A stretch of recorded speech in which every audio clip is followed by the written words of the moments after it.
Alors ce week-end, c'est Claude Guéant qui a fait l'actu avec une interview dans le JDD où il revenait sur un contrôle d'identité de DSK dans le bois de Boulogne. Est-ce que vous avez compris cette sortie du ministre de l'Intérieur? C'est pas le bois de Boulogne depuis la suite 2806 du Sofitel. C'était un événement qui était arrivé en 2005-2006.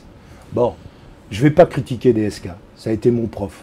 Et j'ai beaucoup d'admiration et d'affection pour Anne Sinclair.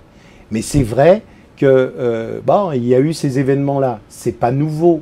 La théorie du complot, elle ne marche pas. Il a d'abord ça dans la tête.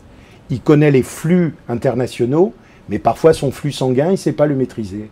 Voilà ce qui s'est passé. Et je pense au total qu'en 2005-2006, Claude Guéant n'était pas ministre de l'Intérieur. Il était directeur de cabinet.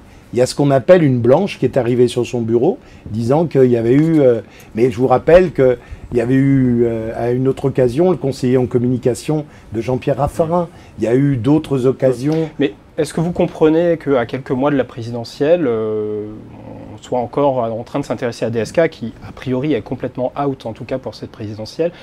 En quoi cela sert l'UMP et en quoi cela sert le gouvernement aussi, puisque c'est le ministre de l'Intérieur qui s'exprime? La question est posée à l'ancien directeur de cabinet de la période 2005-2006.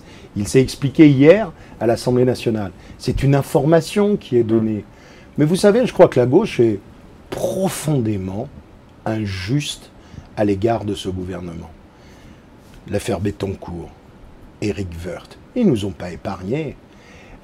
En politique, le christianisme est une valeur. Mais moi, quand on me gifle, je n'ai pas envie de tendre l'autre joue.